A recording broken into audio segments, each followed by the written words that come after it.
Halo, selamat siang anak-anak semua. Senang sekali berjumpa dengan kalian semua di acara PA Anak GRI Bandung. Nah, anak-anak hari ini sudah masuk tanggal 19 Juli.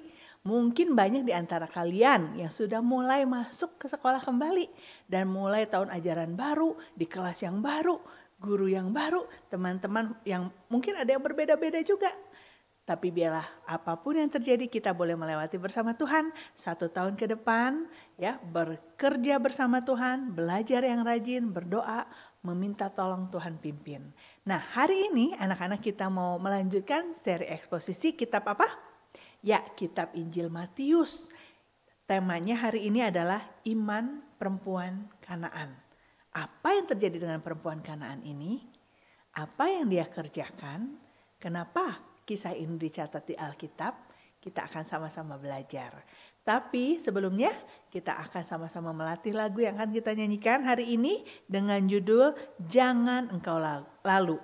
Lagu ini salah satu lagu yang dikarang oleh Fanny Crosby, seorang wanita yang dari kecil tidak dapat melihat, tapi hatinya begitu celik, mata rohaninya begitu dapat melihat Tuhan dengan jelas dan mengubah banyak lagu-lagu yang indah. Mari kita latih lagu ini satu baitnya saja.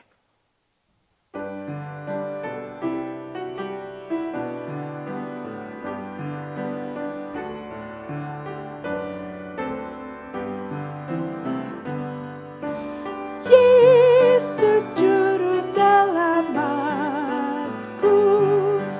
dengar doaku, janganlah Tuhan lalui, berilah berkat-Mu. Yesus, Yesus, dengar doaku, janganlah Engkau lalui, berilah berkat-Mu. Anak-anak, biarlah kita boleh memohon kepada Tuhan melalui lagu ini. Tuhan, dengar doaku. Tuhan, jangan lalui aku. Berilah berkat-Mu. Nah, berkat Tuhan itu banyak bentuknya. Bukan dinilai hanya dari uang yang kita miliki saja. Ya, ada kesehatan, ada keselamatan. Biarlah kita boleh melihat, hitung berkat-berkat yang sudah Tuhan berikan kepada kita. Macam-macam bentuknya, jangan sempit, hanya menyempitkan berkat bentuknya kekayaan yang kita miliki. Sekarang kita mari bersaat teduh sejenak, mempersiapkan hati kita untuk memuji Tuhan dan juga mendengarkan firman Tuhan. Mari kita berdiam diri dan bersaat teduh.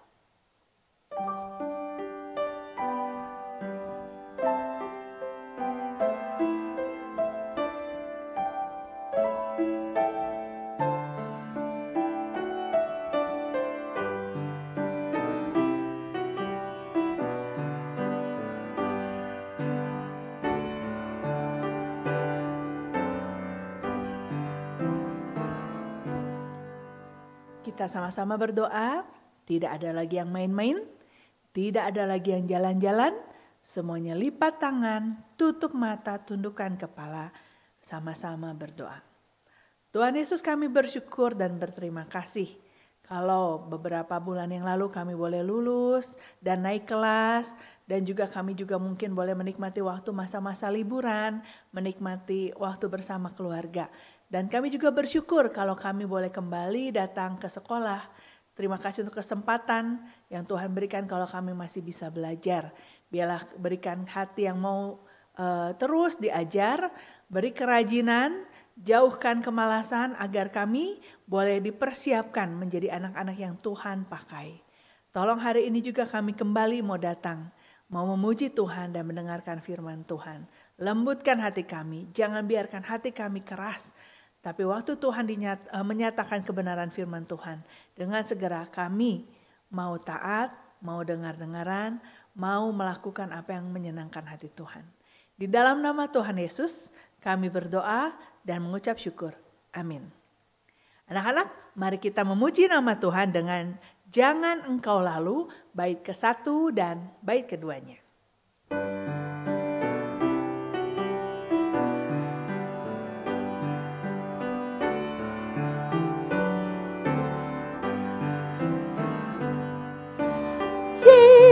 Yesus Juru Selamatku, dengar doaku. Janganlah Tuhan lalui, berilah berkat-Mu. Yesus, Yesus, dengar doaku. Janganlah Engkau lalui, berilah berkat-Mu. Aku bersujud padamu, janganlah lalu. Terus ku pandang padamu, berilah berkat-Mu. Yesus, Yesus, dengar doaku. Janganlah Engkau lalui, berilah berkat-Mu. Mari kita sama-sama mendengarkan firman Tuhan hari ini. Halo, selamat siang anak-anak sekalian. Kita berjumpa lagi di dalam PA Anak. Dan hari ini kita akan membahas tentang satu tema, yaitu dalam Matius 15 ayat yang ke-21 sampai ke-28. Mari anak-anak sekalian kita membaca dari Matius 15 ayat yang ke-21 sampai ayat yang ke-28. Demikian firman Tuhan. Bapak akan membacakan di dalam edisi terjemahan baru 2. Nanti anak-anak bisa membaca dari edisi Alkitab masing-masing. Mari kita membacanya bersama-sama. Bapak akan bacakan. LAI memberikan judul Perempuan Kanaan yang Percaya. Yesus pergi dari situ dan menyingkir ke daerah Tirus dan Sidon. Lalu datanglah seorang perempuan Kanaan dari daerah itu dan berteriak, "Kasihanilah aku ya Tuhan, anak Daud. Anakku perempuan kerasukan setan dan sangat menderita." Namun Yesus sama sekali tidak menjawabnya. Murid-muridnya datang dan meminta kepadanya, "Suruhlah ia pergi karena ia berteriak-teriak dan mengikuti kita." Jawab Yesus, "Aku diutus hanya kepada domba-domba yang hilang dari umat Israel." Tapi perempuan itu mendekat dan menyembah Dia sambil berkata, "Tuhan, tolonglah aku." Jawab Yesus, "Tidak patut mengambil roti yang disediakan bagi anak-anak yang melemparkannya kepada anjing." Kata perempuan itu, "Benar Tuhan, namun anjing itu juga makan remah-remah yang jatuh dari meja tuannya." Lalu Yesus berkata kepadanya, "Hai ibu, besar imanmu, maka jadilah kepadamu seperti yang kau kehendaki." Seketika itu juga anaknya sembuh. Mari kita berdoa. Bapa di dalam kerajaan surga, kami bersyukur kami telah membaca kebenaran firman Tuhan. Dan tolonglah setiap kami untuk mendalaminya dan untuk melihat bagaimana Tuhan berbicara dalam setiap kami. Dan bagaimana di dalam perikop ini kami bisa menemukan kebenaran yang berasal daripada Tuhan saja. Terima kasih Tuhan untuk anugerah-Mu, pimpin dan sertai kami di dalam merenungkan firman-Mu. Di dalam nama Tuhan Yesus Kristus kami berdoa. Amin. Anak-anak sekalian, pernahkah kita waktu kita di sekolah, kemudian kita melihat ada beberapa orang yang membentuk geng-geng atau membentuk kelompok-kelompok kecil yang main sendiri. Mereka mengatakan, "Kami ini kelompok dari kelas A, maka kami main sendiri. Kamu kelas B, kamu tidak boleh ikut main dengan kami. Kamu tidak bisa bercanda dengan kami. Kamu tidak bisa ikut main bola sama kami karena kamu kelas B. Kami ini kelas A." Nah, anak-anak sekalian, kita mungkin bisa mendapati manusia bisa melakukan hal seperti itu. Merasa dirinya penting, merasa dirinya untuk diri sendiri, tidak boleh ada orang dari luar yang masuk dalam kelompoknya itu. Dan ini sama sekali mirip dengan Israel. pemikirannya orang Israel saat itu. Kenapa? Karena orang Israel saat itu merasa mereka adalah bangsa yang paling benar. Mereka merasa mereka adalah bangsa yang ada di pihak Tuhan. Karena Tuhan sendiri memilih mereka. Sehingga akhirnya mereka merasa bahwa di seluruh muka bumi ini hanya Israel saja yang diselamatkan oleh Tuhan. Tidak mungkin ada bangsa lain diselamatkan oleh Tuhan. Tidak mungkin ada bangsa lain diberikan anugerah seperti kepada Israel oleh Tuhan. Maka ketika mereka hidup di dalam bangsa itu, di dalam tanah Kanaan waktu itu, ada banyak bangsa-bangsa yang lain.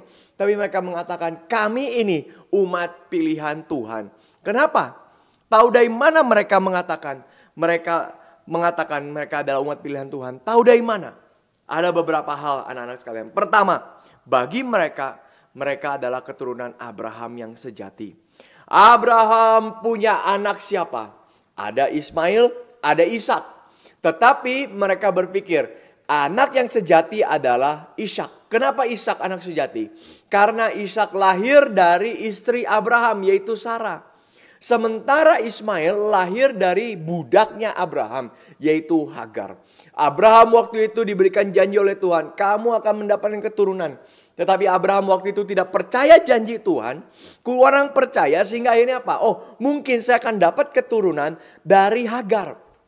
Karena Hagar adalah budak perempuan daripada Sarah. Maka akhirnya mereka memiliki Ismail sebagai anak.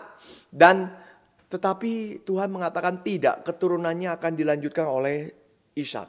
Maka Ishak turun, lahir, kemudian Ishak punya anak. Namanya Esau dan Yakub. Esau pun tidak menjadi umat pilihan tanda petik bagi mereka. Kenapa? Karena Esau pun berbeda dengan Yakub. Yakub dapat hak kesulungan daripada Ishak. Hak kesulungan ini adalah satu hal yang sangat penting. Hak kesulungan ini menunjukkan bahwa dia menjadi pemimpin daripada keluarga itu. Dan seluruh warisan daripada ayahnya turun kepada anak itu. Nah anak-anak sekalian, ini bukan hanya bicara warisan itu tentang harta, tentang uang dan sebagainya. Bukan. Tapi warisan itu maksudnya kekuasaan. Dia menjadi yang memiliki segala berkat daripada ayahnya. Maka berkat daripada Ishak turunnya kepada siapa? Bukan kepada Esau, tapi turunnya kepada Yakub. Dan Yakub itulah yang nanti disebut sebagai Israel. Maka anak-anak sekalian kita bisa melihat, kami adalah keturunan Abraham yang paling murni. Berarti apa? Kami ini adalah orang-orang yang berhak menerima janji-janji yang Tuhan berikan kepada Abraham. Janji apa? Tuhan pernah berjanji kepada Abraham, engkau akan memiliki keturunan yang diberkati oleh Tuhan. Seperti bintang di langit dan pasir-pasir di lautan. Keturunan yang begitu besar. Keturunan yang akan memerintah. Keturunan yang akan menjadi penguasa di dalam dunia ini. Keturunan yang begitu diberkati Tuhan. Dan mereka berpikir bahwa itulah kami orang Israel. Itulah kami orang Yahudi. Selain itu juga anak-anak sekalian, Abraham dikatakan di dalam Alkitab sebagai bapa setiap orang yang beriman. Artinya apa? Keturunan daripada Abraham yang satu-satunya akan meneruskan iman daripada Abraham sampai seterusnya. Maka itu anak-anak sekalian kita melihat keturunan Abraham ini menjadi satu hal yang sangat penting bagi mereka. Karena secara keturunan darah tidak ada bangsa lain yang diturunkan oleh Abraham selain bangsa yang ditunjuk oleh Tuhan, yaitu orang-orang Israel ini. Maka ini hal pertama yang membuat mereka merasa, kami ini, nenek moyang kami ini Abraham loh, maka kami ini akan diselamatkan oleh Tuhan. Hal yang kedua anak-anak sekalian, mereka bukan hanya keturunan Abraham, mereka juga memiliki hukum Taurat. Apa itu hukum Taurat? Hukum yang khusus diberikan kepada umat Tuhan. Anak-anak sekalian, di negara kita ini ada hukumnya enggak? Ada. Negara kita ini punya peraturan tidak? Punya. Punya peraturan, ada undang-undang dasar dan sebagainya. Maka anak-anak sekalian, undang-undang dasar daripada negara ini itu hanya berlaku di negara ini. Undang-undang dasar negara Republik Indonesia hanya berlaku di negara Republik Indonesia. Hanya dilakukan oleh warga negara Republik Indonesia. Apakah warga negara lain melakukan hal yang sama di negara mereka? Tidak. Mereka punya hukumnya masing-masing yang menandakan mereka warga negara dari negara tersebut. Itu sebab anak-anak sekalian kita bisa melihat bahwa sebuah peraturan itu menjadi satu peraturan yang kita jalankan sebab kita adalah anggota daripada komunitas itu. Sama dengan di sekolah anak-anak sekalian. Di sekolah mengatakan, "Hei anak-anak sekalian, sekolah ini harus masuk jam 7 pagi. Sekolah ini masuk jam 7 pagi. Maka anak-anak sekalian, di sekolah yang lain masuk jam berapa? Jam 8 pagi baru masuk. Maka anak-anak kita nggak bisa mengatakan di sekolah A jam 7 pagi, di sekolah B jam 8 pagi. Masuk sekolah. Saya ini adalah murid dari sekolah A, maka saya mau masuk jam 8 pagi. Nggak bisa. Jam 8 pagi adalah aturan dari sekolah B. Kalau kita jadi sekolah A, kita masuk di sekolah A, maka kita harus lakukan aturan sesuai dengan yang sekolah A berikan. Dan aturan itu dilakukan oleh siapa? Oleh murid-murid yang ada di sekolah A. Maka anak-anak sekalian kita bisa melihat ya, bahwa aturan itu menunjukkan kita ini bagian dari kelompok siapa. Dan itu yang mereka mengerti anak-anak sekalian. Hukum Taurat itu dikasih ke siapa? Peraturan dari Tuhan ini diberikan kepada siapa? Kepada bangsa Aram? Tidak. Kepada bangsa Persia? Tidak. Kepada bangsa Romawi? Tidak. Kepada bangsa Asia yang lain? Tidak. Hukum Taurat ini diberikan melalui Musa kepada siapa? Kepada bangsa Israel. Bahkan Mesir pun waktu mengejar-ngejar Israel, Mesir sendiri tidak diberikan hukum Taurat oleh Tuhan. Mesir diberikan 10 tulah, bukan 10 perintah Tuhan. Maka anak-anak sekalian kita bisa melihat, akhirnya mereka mengatakan, kami ini punya hukum yang khusus bagi umat. Bagi umat Tuhan, sehingga bangsa lain berarti tidak berhak masuk kerajaan Allah. Bangsa lain berarti bukan bangsa pilihan daripada Tuhan. Ini hal yang kedua. Pemikiran bagi mereka. Hal yang ketiga, pemikiran dari mereka adalah mereka bukan hanya dapat hukum, tapi mereka dapat janji akan ada pemimpin yang diberikan kepada mereka. Siapa pemimpin itu? Yaitu Mesias. Anak-anak sekalian, di dalam perjanjian lama, Mesias itu diberikan untuk apa? Memimpin umat Israel. Memimpin umat Israel itu sebab Mesias sering dikatakan sebagai anak Daud. Kenapa anak Daud, anak-anak sekalian? Sebab Tuhan pernah berjanji kepada Daud, keturunanmu tidak akan berakhir selama-lamanya. Artinya apa? Artinya adalah takhta Tuhan, takhta kerajaan Daud itu akan diteruskan oleh anak cucunya Daud. Tapi anak-anak sekalian kita melihat apakah anak cucu Daud terus menurunkan keturunan itu, menurunkan tahta itu? Tidak. Karena kita melihat ada satu masa di mana Israel dibuang oleh Tuhan ke Babel. Maka anak-anak sekalian, secara keturunan darah mereka tidak melanjutkan itu. Lalu apa maksudnya? Yang mereka maksud adalah secara keturunan spiritual mereka, secara keturunan rohani mereka melanjutkannya di dalam apa? Mesias. Mesias itu akan kembali memerintah di atas Israel. Dan bukan hanya memerintah, maka Mesias itu akan menghancurkan seluruh musuh Israel dan mendirikan takhta kerajaan yang jauh lebih besar daripada kerajaan Daud. Kerajaan Daud adalah kerajaan yang diberkati oleh Tuhan. Kerajaan Daud adalah kerajaan di mana Tuhan berkenan atasnya. Dan Mesias akan turun, akan menghancurkan semua kerajaan musuh Israel, menjadikan Israel kerajaan yang berkenan di hadapan Tuhan. Maka anak-anak sekalian, 3 hal ini yang membuat akhirnya orang Yahudi mengatakan apa? Kami eksklusif. Apa itu eksklusif? Maksud eksklusif adalah kami kelompok khusus. Kami tidak boleh dicampuri oleh kelompok lain. Kami tidak mau dimasuki oleh kelompok lain, oleh bangsa yang lain. Kami ini umat pilihan Tuhan, yang lain bukan. Maka kami yang akan diselamatkan, yang lain tidak. Ini membuat mereka akhirnya merendahkan semua bangsa yang lain. Anak-anak sekalian. Apalagi Di dalam konteks ini kita melihat anak-anak sekalian, perhatikan ya. Ada beberapa hal yang membuat orang Yahudi akan sangat-sangat lebih merendahkan perempuan Kanaan ini. Pertama, dia perempuan. Di zaman dulu, perempuan bukanlah orang yang bisa didengar suaranya. Maka di dalam zaman dulu, aturan ketika mereka memberikan kesaksian di dalam pengadilan, tidak boleh ada perempuan. Tidak boleh ada perempuan. Karena perempuan itu tidak bisa dipercaya. Ini tradisi zaman dulu ya anak-anak ya. Kita tidak lakukan lagi ini zaman sekarang. Di zaman dulu mereka mengutamakan laki-laki. Di zaman dulu mereka melihat kepemimpinan laki-laki. Sehingga perempuan itu direndahkan. Ini yang pertama. Yang kedua anak-anak sekalian. Sudah dia perempuan. Dia Kanaan. Apa itu? Orang Kanaan. Di dalam Alkitab kita tahu anak-anak sekalian bahwa orang Kanaan adalah orang yang dimurkai oleh Tuhan. Berkali-kali Alkitab mengatakan, Tuhan mengatakan bahwa dosa orang Kanaan itu begitu besar sehingga apa? Orang Israel harus membunuh mereka. Israel datang dari Mesir menuju kepada Kanaan untuk apa? Menghancurkan orang-orang Kanaan. Kenapa? Apakah Tuhan kejam? Bukan. Apakah Tuhan bengis? Bukan. Tetapi karena dosa di orang-orang Kanaan itu sudah terlalu besar. Dan murka Tuhan diberikan kepada mereka. Maka anak-anak sekalian, ini sudah perempuan yang dianggap rendah.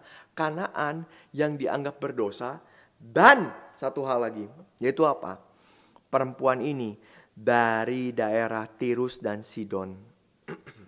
Anak-anak sekalian, apa signifikasinya? Apa pentingnya sih? Kenapa Alkitab tulis Tirus dan Sidon? Kenapa? Pentingnya apa sih? Anak-anak, di dalam Alkitab tidak pernah ada tulisan kata-kata kalimat yang tidak penting. Namun dicatat. Tidak pernah. Seluruh hal yang dicatat oleh Alkitab itu berarti mengandung satu makna yang penting. Maka kita tidak bisa mengabaikannya. Dari Tirus dan Sidon. Kenapa? Karena Tirus dan Sidon adalah kota pusat berhala.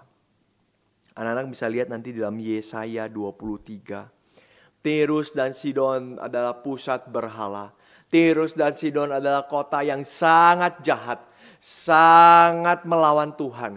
Dan sangat banyak dosa dilakukan di kota Tirus dan Sidon. Maka ini menjadi pusat berhala. Dan bukan hanya pusat berhala. Tirus dan Sidon juga menjadi kota yang sering kali menyesatkan Israel. Kita bisa lihat dari Yeskiel 28. Israel disesatkan kenapa? Karena ada Tirus dan Sidon. Mereka dengan gaya hidup yang berdosa. Mereka dengan segala penyembahan berhala itu. Mulai coba mengajak orang Israel ikut berbagian. Sampai akhirnya Alkitab mengatakan celakalah Tirus dan Sidon. Karena mereka menyesatkan banyak umat Tuhan. Maka anak sekalian, ketika orang ini adalah perempuan, ketika orang ini adalah orang Kanaan, ketika orang ini berasal dari Tirus dan Sidon, maka di dalam kacamatanya orang Yahudi yang berpikir kami bangsa yang diselamatkan, mereka akan mengambil kesimpulan perempuan ini tidak layak menjadi umat Tuhan. Tidak layak. Tapi apa yang Yesus lakukan anak-anak sekalian? Tuhan Yesus tetap melayani dia. Dan maka dikatakan di sini, kenapa bisa demikian? Kita melihat iman yang begitu besar dari perempuan ini. Iman yang begitu besar. Anak-anak, iman yang seperti apa sih yang ditunjukkan? Pertama anak-anak sekalian, kita melihat ya. Iman itu dimulai dari mengakui kedaulatan Kristus. Apa sih artinya kedaulatan? Artinya kedaulatan itu adalah Kristus satu-satunya yang memerintah atas seluruh hidup dia. Tidak ada lagi kuasa, tidak ada lagi pemerintahan, tidak ada lagi kedudukan yang lebih tinggi selain daripada yang dimiliki Kristus di dalam hidupnya dia. Itu berarti Kristus berdaulat atas hidup dia. Maka anak-anak sekalian kita bisa melihat kenapa anak-anak sekalian? Karena di sini menarik. Perempuan Kanaan itu yang tidak banyak kenal tentang Taurat. Anak-anak, orang Kanaan belajar Taurat? Tidak. Sangat mungkin sekali dia tidak belajar Taurat. Karena Taurat itu dipelajari oleh orang Yahudi. Orang Kanaan tahu Taurat gak? Mungkin dia tahu. Tetapi dia tidak mengerti apa isinya. Karena itu biasanya dipahami oleh orang Yahudi. Tetapi dia tahu satu hal yang penting dari seluruh hukum Taurat yang diberikan kepada orang Yahudi. Dia tahu satu hal, yaitu apa? Yesus adalah anak Daud. Yesus adalah raja yang Allah janjikan. Yesus adalah Mesias yang akan datang itu. Dia tahu itu. Itu sebab anak-anak kita bisa melihat ya. Di dalam bagian ini, ketika dia berteriak di ayat yang ke-22, dia teriaknya apa? Tuhan, anak Daud. Tidak ada orang lain yang berteriak seperti perempuan ini, anak-anak sekalian. Banyak orang Yahudi mengatakan Yesus sebagai apa? Memanggil Yesus sebagai apa? Rabi. Banyak orang Yahudi memanggil Yesus sebagai guru. Banyak orang Yahudi memanggil Yesus sebagai Tuan. Tetapi tidak ada orang memanggil sebagai anak Daud.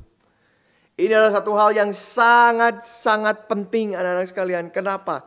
Karena Mesias itu, anak Daud itu adalah juru selamat bagi orang Yahudi, bagi orang Israel.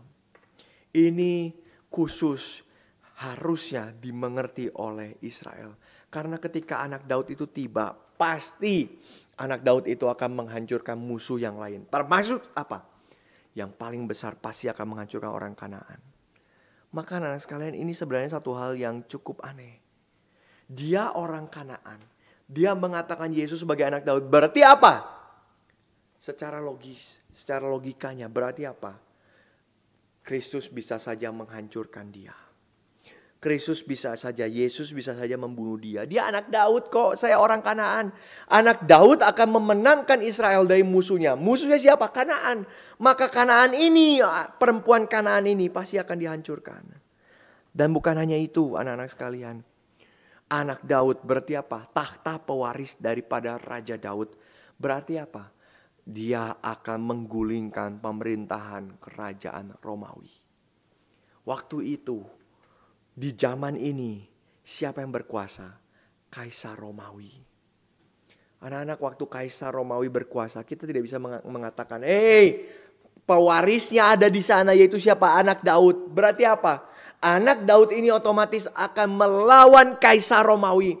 Dan ini adalah satu hal yang menunjukkan akan terjadi pemberontakan.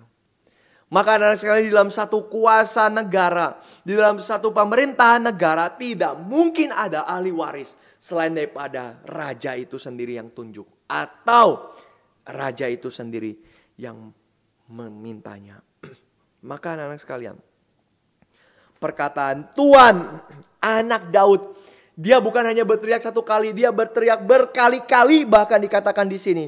Dia terus-menerus berteriak sampai murid-muridnya mulai risih. Kenapa? Mungkin mereka takut. Kalau Yesus Kristus terus dikatakan sebagai anak Daud, mungkin ada orang Romawi bisa tangkap dia. Karena mereka tahu bahwa akan terjadi pemberontakan di sini. Maka anak sekalian, secara logika seharusnya itu tidak mungkin. Perkataan Yesus anak Daud itu bertentangan dengan identitasnya, dirinya sebagai orang Kanaan. Perkataan Yesus adalah anak Daud itu bertentangan dengan statusnya sebagai warga kerajaan Romawi, dipimpin oleh pemerintah Romawi. Tapi dia tetap mengatakannya, Yesus anak Daud. Kenapa dia mengatakan hal itu? Karena dia percaya hanya Yesus saja yang bisa tolong dia. Anak-anak, perempuan ini tahu Yesus punya kuasa. Perempuan ini tahu Yesus itu punya pemerintahan. Perempuan ini tahu Yesus itu adalah raja segala raja. Bahkan kalimat ini tidak keluar dari mulut orang Yahudi. Anak-anak bisa lihat selama berapa pasal ke belakang yang pernah kita bahas. Adakah orang Yahudi mengakui dia sungguh-sungguh sebagai Mesias? Orang Yahudi mengatakan, kenapa ada orang seperti ini? Kita harus singkirkan. Itu yang orang Yahudi pikirkan. Orang Yahudi mengatakan, wih bagus ya ada mujizat ya. Kami harus datang supaya kami bisa dapat mujizat. Mereka tidak peduli dengan Yesusnya. Mereka peduli dengan mujizatnya. Maka mereka berkumpul dan meminta roti kepada Yesus. Tetapi anak sekalian, perempuan ini tidak. Perempuan ini masuk pertama kali bertemu Yesus dengan pengakuan, engkau adalah raja, engkau adalah anak Yahudi. Anak Daud, maafkan. Oleh sebab itu, anak-anak sekalian, iman yang begitu besar ini bukan terjadi karena apa yang dia miliki. Bukan. Iman yang besar itu bukan terjadi karena status kita. Saya keturunan Abraham, maka saya punya iman kepada Tuhan. Bukan. Iman yang begitu besar itu bukan terjadi karena kita itu sudah berbuat baik. Saya berbuat baik luar biasa di hadapan Tuhan. Saya berbuat benar luar biasa di hadapan Tuhan. Saya sudah bisa melakukan ini itu seperti orang yang saleh, orang yang kudus. Anak-anak sekalian, iman itu bukan dari sana. Tapi iman itu dimulai dari pengakuan kita akan siapa Kristus. Pengakuan kita akan siapa Kristus. Bagi anak-anak hari ini, siapa Kristus di dalam hidupmu? Siapa? Engkau mengakui dia sebagai siapa? Karena tanpa pengakuan ini, anak-anak sekalian, tidak ada iman yang sejati. Kita bisa bertahun-tahun, bahkan bisa puluhan tahun kita mengaku diri sebagai orang Kristen. Tetapi kita tidak mengakui Kristus sebagai Raja kita, sebagai Tuhan kita, sebagai Mesias kita, Juru Selamat kita. Percuma status kita menjadi orang Kristen. Maka banyak orang Kristen yang gak sungguh-sungguh Kristen sejati, banyak. Orang Kristen tapi kerjanya mencuri. Orang Kristen kerjanya menyontek. Orang Kristen kerjanya tidak karu-karuan. Main kesana kesini tidak karu-karuan. Hidupnya begitu rusak. Orang Kristen kerjanya kecanduan terus dan sebagainya. Banyak sekali anak-anak sekalian. Kenapa? Karena bukan Yesus yang ada di dalam hatinya yang punya otoritas. Tapi yang lain. Anak-anak sekalian, kita tidak akan mendengarkan orang yang tidak kita akui otoritasnya. Kita tidak akan mendengarkan orang yang tidak kita akui kuasanya. Bapak punya contoh misalkan. Anak sekalian, kalau kita perlu membetulkan suatu hal ya. Misalkan kita perlu membetulkan mobil atau kita perlu membetulkan handphone kita ya. Atau kita perlu membetulkan boneka kita, mainan kita. Anak-anak sekalian, pasti kita akan bertanya kepada orang yang tepat. Kita akan bertanya kalau mobil kepada bengkel mobil. Kalau mainan mungkin kepada orang yang jual mainan dan sebagainya. Kalau kita sakit anak-anak sekalian, siapa yang akan kita tanyakan? Kita akan bertanya kepada dokter. Kita waktu sakit anak-anak sekalian, kita tidak akan bertanya kepada tukang sayur. Tidak. Kita waktu sakit anak-anak sekalian, kita tidak akan bertanya kepada tukang roti. Tidak. Demikian waktu mobil kita rusak, orang tua kita tidak akan bawa mobil itu ke tukang cukur. Untuk dibenarin oleh tukang cukur. Tidak. Kenapa anak sekalian? Karena mereka bukanlah orang yang ahli. Mereka bukanlah orang yang menguasai hal tersebut. Sehingga kita cari orang yang menguasai hal tersebut. Supaya apa yang kita perlukan bisa kita dapatkan. Demikian juga dengan hidup kita anak-anak sekalian. Kalau kita tidak mengakui Kristus sebagai Tuhan atas hidup kita, maka kita tidak akan dengarkan Kristus. Kita akan lebih dengarkan dunia berkata apa. Meskipun kita bisa mengatakan saya orang Kristen, orang tua saya orang Kristen, kakek nenek saya orang Kristen, orang tua kami, keluarga kami rajin beribadah setiap hari Minggu. Tapi engkau tidak sungguh-sungguh dengarkan Tuhan. Karena Tuhan bukanlah orang yang engkau akui otoritasnya. Anak-anak sekalian, bukankah di zaman itu, di zaman perempuan ini, ada banyak sekali dokter, ada banyak sekali, mungkin dia pemerintah juga banyak, mungkin pemimpin agama juga banyak. Kalau anaknya ini menderita karena kerasukan setan, bukankah dia bisa tanya kepada pemimpin agamanya? Bukankah dia bisa tanya mungkin kepada pemerintah yang coba bantu dia? Atau kepada tabib, dokter waktu itu dan sebagainya. Dia punya banyak sekali pilihan di dalam dunia ini. Tapi dia hanya datang kepada Kristus. Karena dia mengakui Kristus sebagai Mesias. Tempat keselamatan baginya. Maka anak sekalian, tidak mungkin mengakui Kristus sebagai juru selamat tanpa menjadi raja di dalam hidup kita. Oleh sebab itu, jika kita sungguh percaya Yesus, kita juga harus mau taat dengan Kristus. Kita bukan hanya minta berkat, Tuhan tolong sembuhkan saya, Tuhan tolong supaya saya bisa sampai ke sekolah dengan selamat, Tuhan tolong saya mau ujian, Tuhan tolong berkati ujian saya. Bukan. Kita bukan hanya cuma minta berkat, tapi kita minta supaya kita taat kepada Tuhan. Maka anak-anak sekalian, kita tidak bisa bilang, oh Tuhan Yesus itu adalah Tuhan dalam hidupku. Tapi hidup kita masih sama saja. Hidup kita masih semau kita. Saya tidak mau mengampuni dia karena dia ambil mainan saya. Saya nggak mau maafin dia. Loh, jadi hidupmu dikuasai siapa? Bukan dikuasai Tuhan Yesus. Hidupmu dikuasai oleh egomu. Anak-anak, sejak manusia berdosa, manusia selalu merasa diri paling hebat. Kita dari kecil, anak-anak sekalian, Bapak pernah melihat anak-anak kecil. Itu aneh ya. Siapa yang ajarin kepada anak-anak kecil bahwa mereka tidak boleh membagi makanan mereka kepada orang lain? Kalau kita lihat ada anak kecil pegang coklat atau pegang makanan, dia pegang, dia makan. Ada orang bilang ya, minta dong makanannya. Dia langsung bilang, gak mau. Dia langsung ambil, gak boleh, gak boleh. Siapa yang ajarin ya anak-anak sekalian ya? Siapa? Orang tuanya yang ajarin? Tidak. Ada guru yang ajarin? Tidak. Ada pendeta yang ajarin? Tidak. Ada kakaknya yang ajarin? Tidak. Tapi dari kecil manusia bisa seperti itu. Dari kecil kita punya sesuatu, kita pegang, kita gak mau bagi sama orang. Siapa yang ajarin? Dari kecil itu terjadi karena dosa. Maka anak-anak sekalian, dosa yang menguasai hidup kita membuat diri kita yang jadi raja atas hidup kita. Saya mau yang menyenangkan hati saya apa? Kalau saya dengar firman Tuhan gak seneng, bosen. Kalau saya baca Alkitab gak seneng, bosen.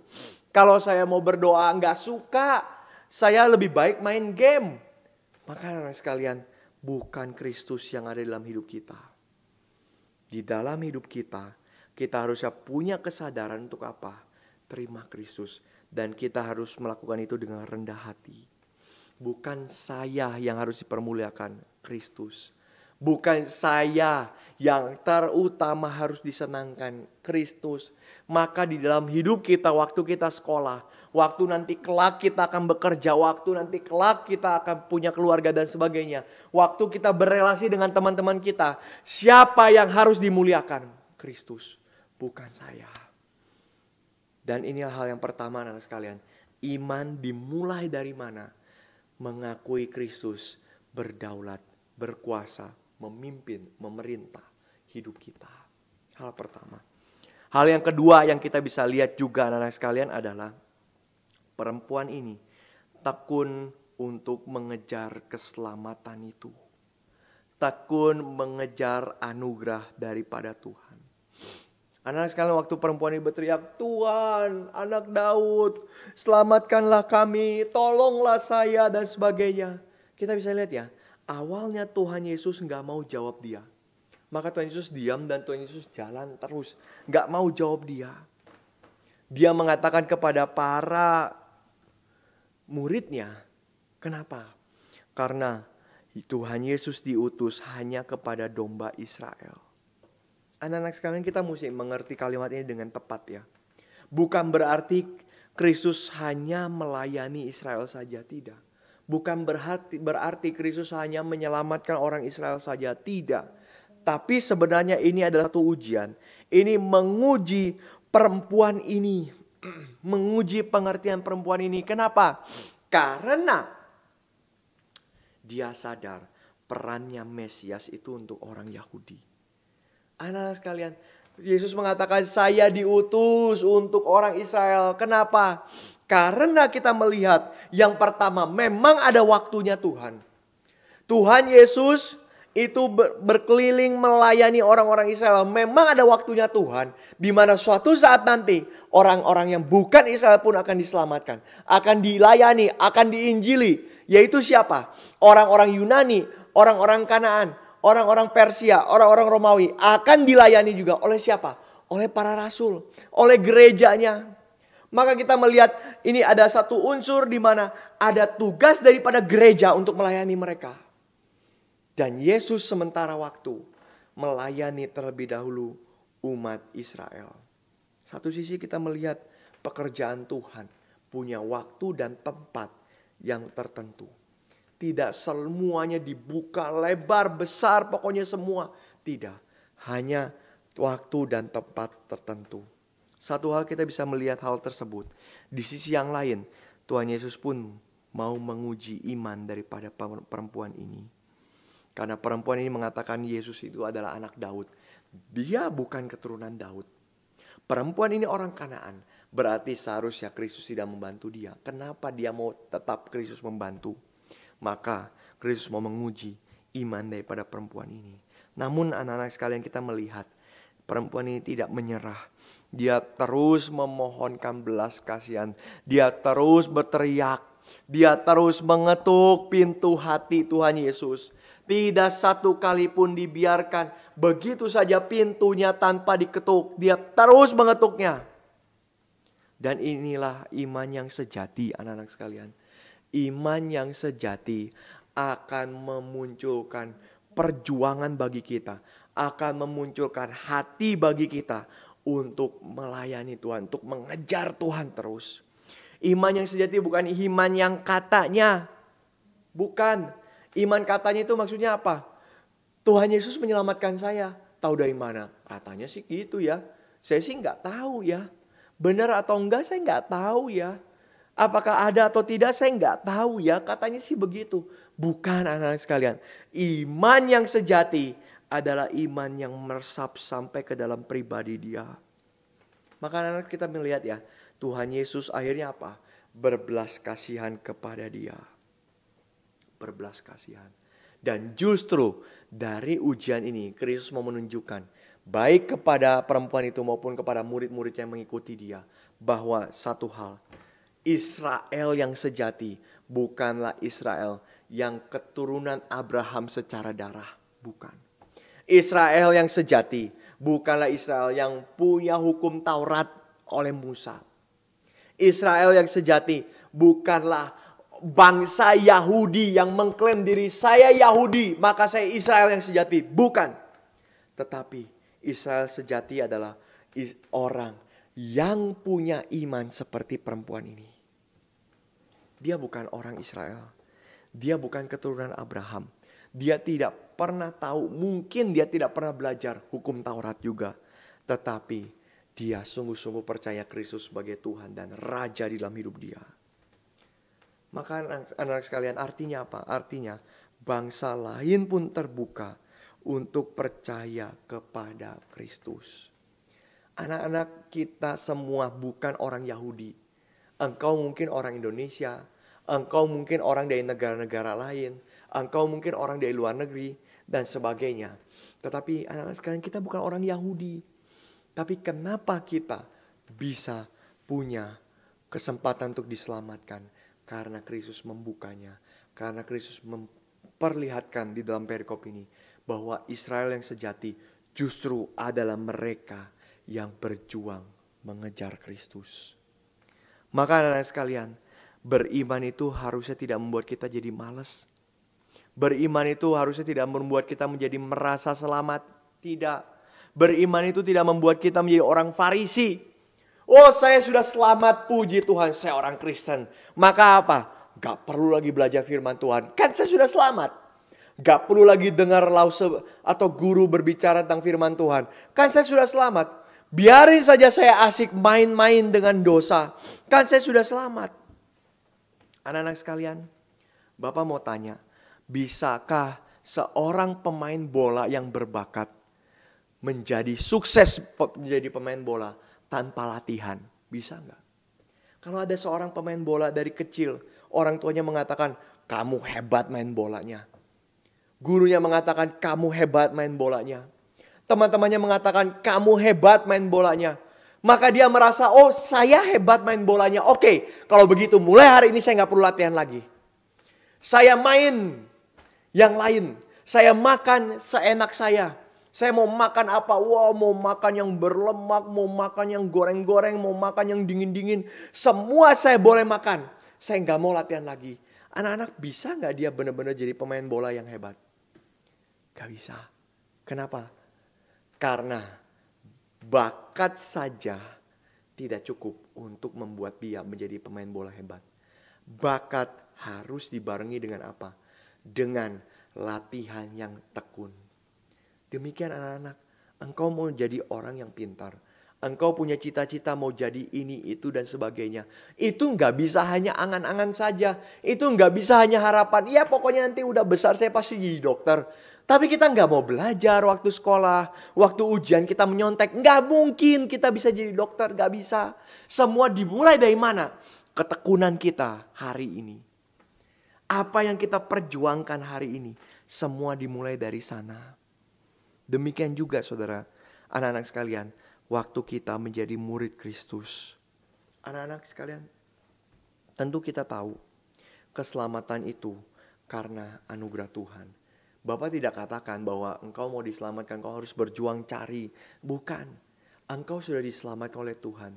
Justru ketika engkau sudah diselamatkan oleh Tuhan, ketika Tuhan sudah kasih engkau anugerah, maka harusnya apa? Bukankah kita harusnya semakin mengasihi Tuhan?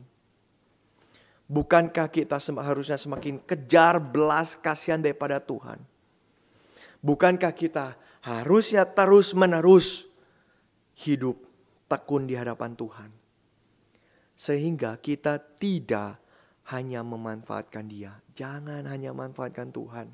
Kalau saya percaya Tuhan Yesus nanti saya sembuh, maka saya mau percaya Tuhan Yesus. Kalau saya percaya Tuhan Yesus nanti saya masuk surga, maka saya mau percaya Tuhan Yesus.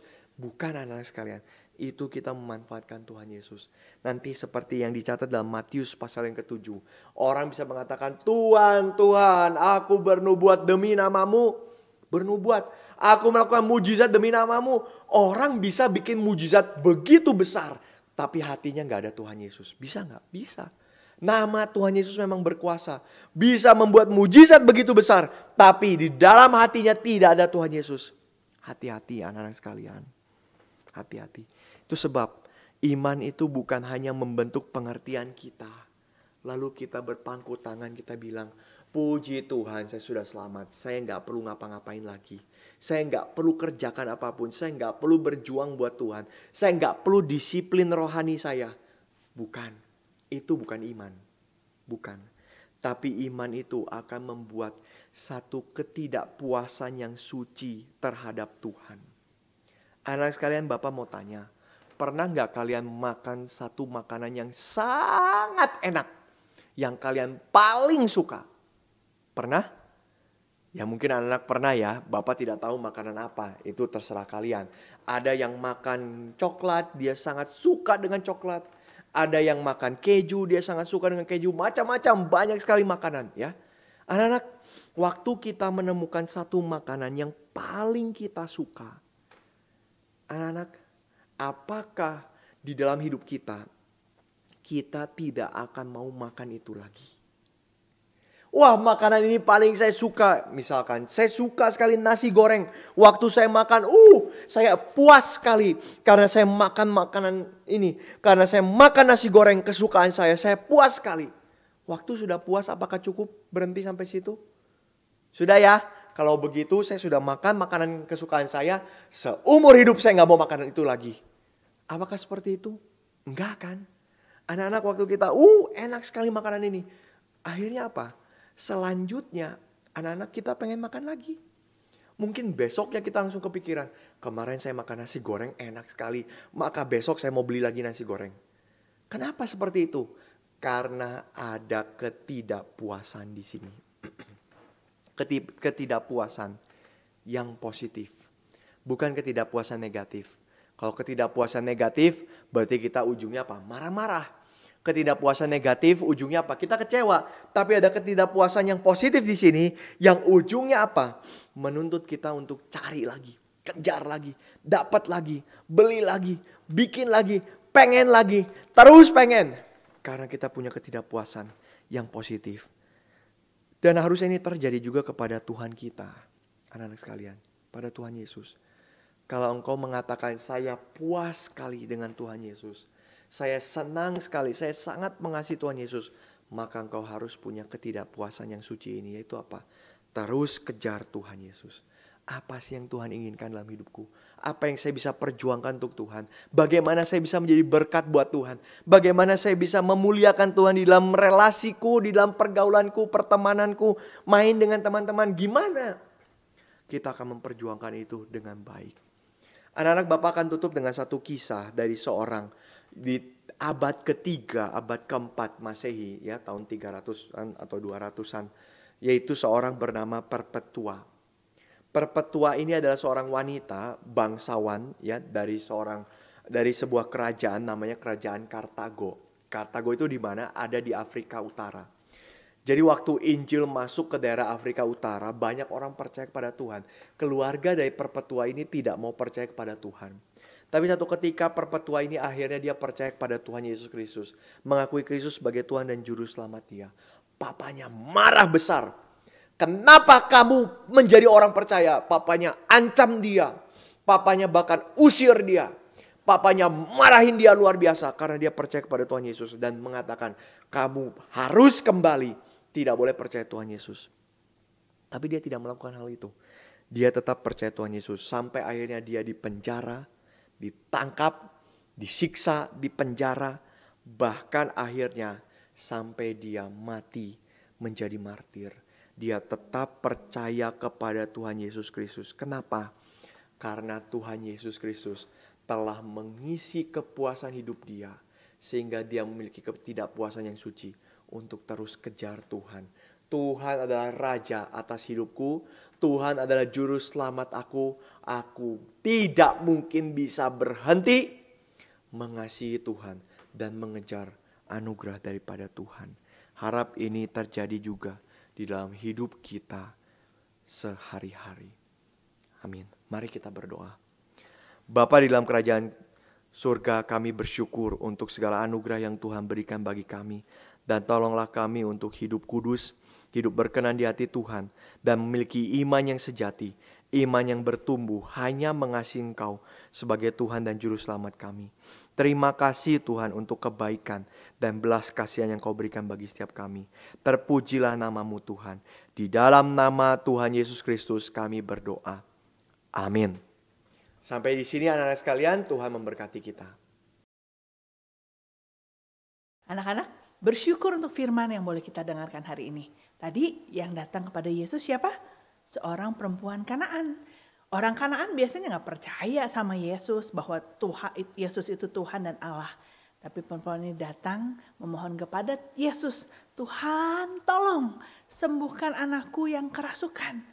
Ya, dan akhirnya Tuhan mendengarkan doanya dan Tuhan memuji imanmu, ya, imanmu begitu besar. Dan Tuhan menolong anaknya sembuh dari kerasukan. Nah anak-anak, biar kita boleh belajar ya dari firman Tuhan hari ini. Waktu kita ada kesulitan, waktu ada masalah kelihatannya kayak gak ada jalan keluar. Jangan lari, jangan cari jalan keluar ke yang lain. Tapi pertama-tama yang harus ingat adalah lari, datang kepada Tuhan. Berdoa kepada Tuhan. Tuhan tolong aku. Tuhan dengarlah doaku. Dan biarlah anak-anak boleh melihat pertolongan Tuhan. Dan setelah itu jangan lupa memuji, bersyukur dan bersaksi bagi kemuliaan nama Tuhan.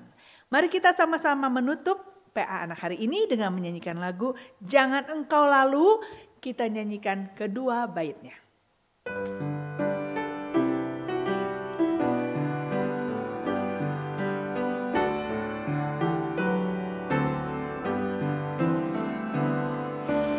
Yesus Juru Selamatku, dengar doaku. Janganlah Tuhan lalui, beri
anak-anak hari ini. Kita ketemu lagi minggu depan ya. Apa ya minggu depan? Kita ketemu ya. Sampai jumpa minggu depan. Bye.